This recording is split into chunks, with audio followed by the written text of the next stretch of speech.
नमो नमः दोस्तों, स्वागत है आप सभी का मेरे चैनल में जिसका नाम है वक्रतुंड बाय सोनाली। तो आज के इस वीडियो में हम लोग शारदा पाठ्य पुस्तिका का षष्ठः पाठ देखने वाले हैं जिसका नाम है मनपूतम समाचरेत, यानी पवित्र मन से आचरण करना चाहिए। इसमें हम लोग पाठ का एक्सप्लेनेशन देखने वाले हैं, साथ में जो इम्पोर्टेंट संधि आई है वो भी सारी देखने वाली है। तो चलिए शुरू करते हैं। मनपूतम समाचरेत यानी पवित्र मन से आचरण करना चाहिए। तो यहाँ पे टीचर और स्टूडेंट्स यानी छात्र और शिक्षिका के बीच में वार्तालाप हो रहा है। प्रिय छात्राः वदन्तु किमपि कार्यं करणीयम् अस्ति चेत् आदौ किम आवश्यकम, यानी प्रिय छात्रों बोलिए, यदि कोई कार्य करना हो तो सर्वप्रथम क्या आवश्यक है। तो एक कहता है फिर आचार्य विचिंत कार्य करणम, यानी सोच समझकर कार्य करना चाहिए। तो उसके बाद दूसरा छात्र बोलता है उचित विधि ना कार्य करणम, यानी उचित तरीके से उचित विधि से कार्य करना चाहिए। तो एक कहती है फिर छात्रा कहती है कि पूर्ण मनसा कार्य करणम, यानी पूरे मन से एकाग्रता से कार्य करना चाहिए। तो अध्यापिका कहती है फिर सर्वे उचितम वदंती, यानी सब लोगों ने बिल्कुल सही कहा है। अधुना विचारयन्तु, तो अब विचार कीजिए, यदि मनः एव मलिनं स्यात् उद्देश्यम् एव अनुचितं स्यात् तर्हि किमपि कार्यं सम्यक् कथं भवेत्। तो विचार कीजिए कि यदि मन ही अपवित्र मलिन हो और उद्देश्य ही अनुचित हो, सही नहीं हो, तो कोई भी कार्य ठीक से हो सकता है क्या। तो एक छात्र कहता है फिर कि एवं चेत तस्य कार्यस्य फलम अपि दूषितम एव स्यात्। तो अगर ऐसा होता है, अगर ऐसा है तो उस कार्य का फल भी दूषित ही होगा। तो कहती है कि अतः एव अस्माभिः सर्वाणि कार्याणि पवित्रेण मनसा करणीयानि, इसलिए हमें सभी कार्य जो है वो पवित्र मन से करने चाहिए। तो एतत् एव शिक्षयति प्रस्तुतः पाठः मनपूतं समाचरेत् इति। तो यहाँ प्रस्तुत पाठ जो है यही शिक्षा की बात, यहाँ जो प्रस्तुत पाठ है मन से पवित्र आचरण करना चाहिए हमें सिखाता है। तो एक छात्र कहता है फिर आचार्य अस्मिन् पाठे विविधेभ्यः ग्रंथेभ्यः सुभाषितानि संकलितानि दृश्यन्ते, यानी इस आचार्य इस पाठ में विभिन्न ग्रंथों से सुभाषित यानी सुंदर वचन संकलित दिखाई देते हैं। किंतु किम एतानि सुभाषितानि वर्तमान समय अपि उपयोगिनी सन्ति, तो क्या लेकिन ये सुभाषित वर्तमान समय में यानी प्रेजेंट समय में भी ये उपयोगी है।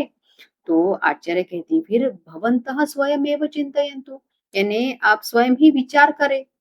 तो छात्रा कहती है फिर अहम वदामि आचार्य एतानि सुभाषितानि न केवलं पठनाय अपितु जीवने आचरणाय सन्ति, यानी मैं बताती हूँ आचार्य कि ये सुभाषित न केवल पढ़ने के लिए है बल्कि जीवन में उसको आचरण करने के लिए भी है। तो अध्यापिका कहती है फिर सम्यक उक्तम, यानी बिल्कुल सही कहा। आयन्तु यानी आइए, वयम सुभाषितानि पठामः, यानी हम सब सुभाषित पढ़ते हैं और जीवने च आचरामः, और जीवन में उसका आचरण करते हैं। तो पहला वाला है दृष्टिपूतम न्यसेत पादम वस्त्रपूतम जलम पिबेत सत्यपूताम वदेत वाचम मनः पूतम समाचरे, यानी दृष्टि से पवित्र करके, यानी क्या अच्छी तरह से देखभाल करके कदम रखना चाहिए। न्यसेत पादम कदम रखना चाहिए। वस्त्रपूतम जलम पिबेत, यानी वस्त्र से छान कर वस्त्र से शुद्ध करके ही जल पीना चाहिए।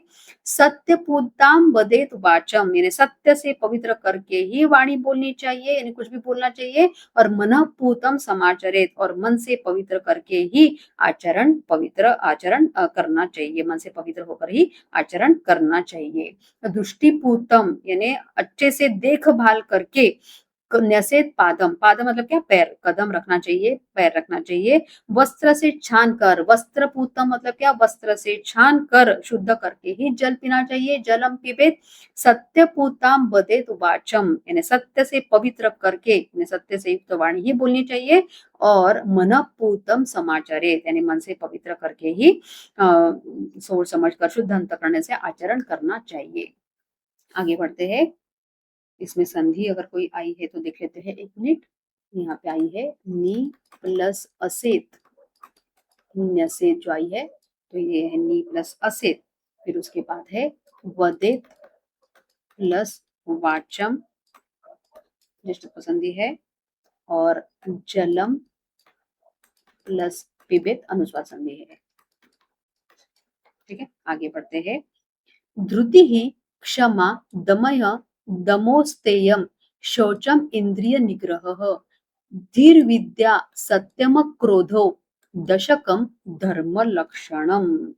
तो धृति क्षमा, धृति क्षमा दमह, उसके बाद है अस्तेयम यानी चोरी न करना, और उसके बाद है शौचम यानी शरीर की अंतर्बाह्य पवित्रता जो होती है वो, और इंद्रियों को वश में रखना, बुद्धि विद्या सत्य और क्रोध न करना, ये 10 धर्म के लक्षण कहे गए हैं।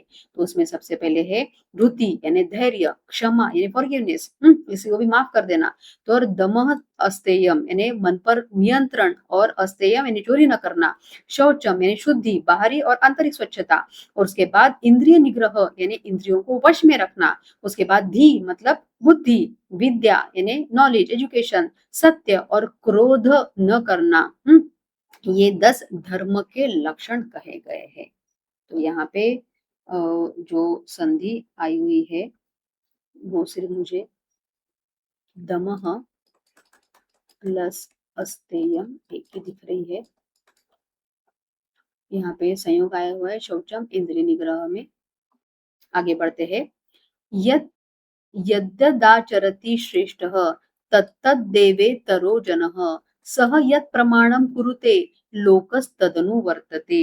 यानी श्रेष्ठ पुरुष जो होता है जैसा जैसा आचरण करता है, यद यद आचरति श्रेष्ठः यानी जैसा जैसा आचरण श्रेष्ठ पुरुष करता है, तो सामान्य लोग भी तत्तद देवे तरो जनः, तो सामान्य लोग भी वैसा वैसा ही आचरण करते हैं। स यत् प्रमाणम कुरुते लोकस तदनु वर्तते, यानी जो कुछ प्रमाण आदर्श वो प्रस्तुत करता है तो समस्त संसार यानी पूरा संसार ही उसी का अनुसरण करने लग जाता है। तो यहाँ पे संधि दिख लेते पहले, यत प्लस आचरति, ये एक यहाँ पे आई हुई है, यत यत प्लस आचरति 2 बार आया हुआ है, यत यत प्लस आचरति। उसके बाद आया हुआ है यहाँ पे तत्तत् एव इतरः। उसके बाद आया है लोकः प्लस तत्, लोकस्तत् अनुवर्तते, ऐसे है ना, तो लोकः प्लस तत् यहाँ पे अनुसार संधि आया हुआ है, और तत् अनुवर्तते ये जो शत्व संधि है ये यहाँ पे आया हुआ है। आगे बढ़ते हैं।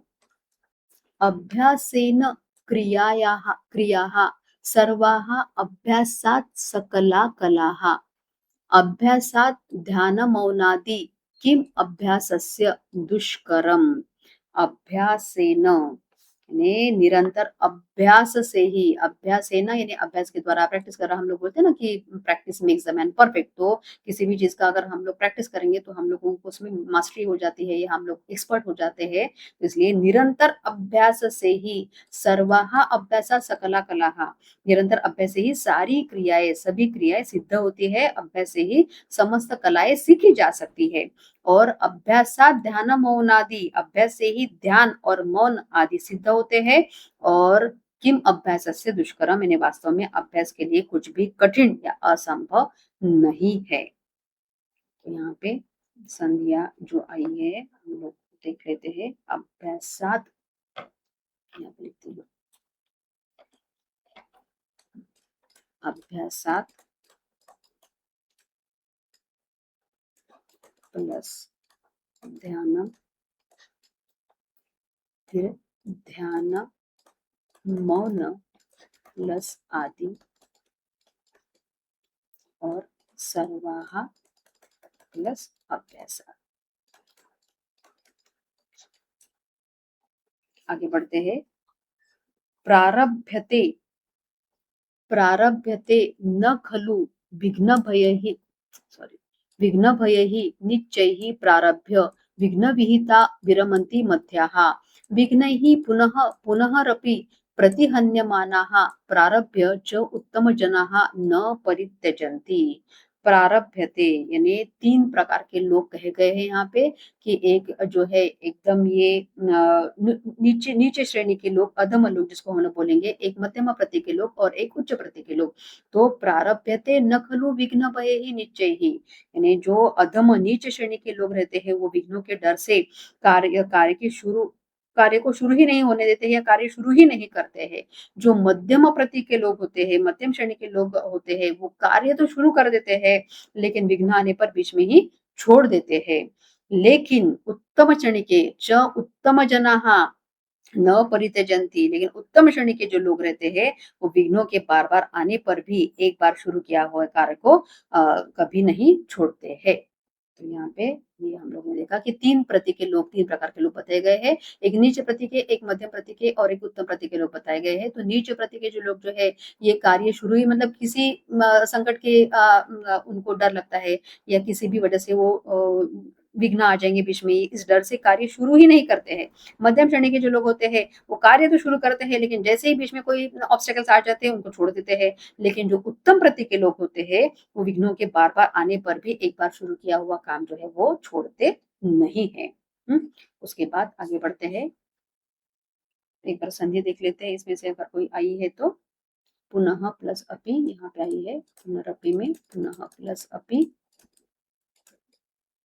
उसके बाद च प्लस उत्तम जनाः, ये यहाँ पे गुण संधि आए हुए है, और प्र प्लस आरभ्यते, यहाँ पे ये दीर्घ संधि आई हुई है। उसके बाद है उद्योगिनम, उद्योगिनम पुरुषसिंहम उपेति लक्ष्मीः दैवेन देयम् इति का पुरुषा वदन्ति दैवं निहत्य कुरु पौरुषम आत्मशक्त्या यत्ने कृते यदि न सिद्ध्यति कः अत्र दोषः, यानी जो परिश्रमी लोग रहते हैं, उद्योगी ना मतलब क्या, परिश्रमी, जो हार्ड वर्किंग जो पीपल रहते हैं, परिश्रमी, और सिंह के समान पराक्रमी पुरुष के पास ही सिंह सॉरी लक्ष्मी ने सफलता और संपत्ति स्वयं आती है। तो परिश्रमी जो जितने भी लोग हार्ड वर्क करते हैं उनके पास लक्ष्मी स्वयं ही आ जाती है।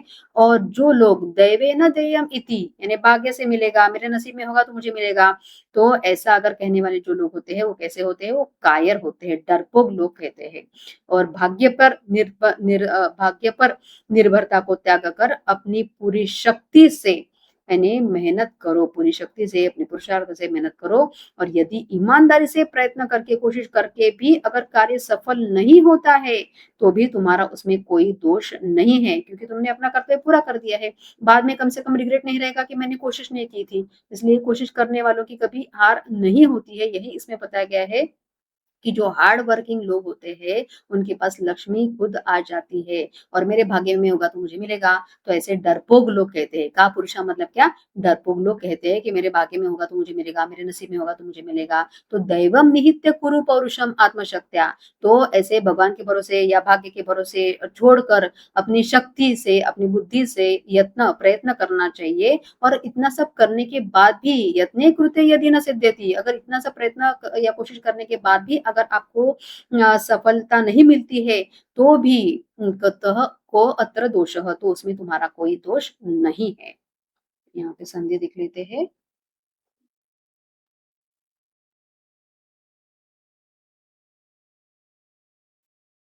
दैवम प्लस निहत्य, अनुस्वार संधि आई हुई है। उसके बाद कह प्लस अत्र विसर्ग संधि आई हुई है।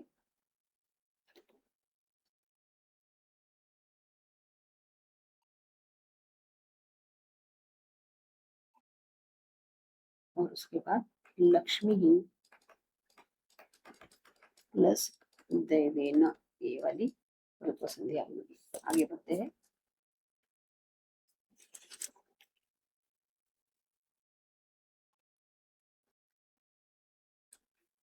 पुराणम् इति एव न साधु सर्वं च अपि काव्यं नवमित्यवद्यं सन्तः परीक्षान्तरदद्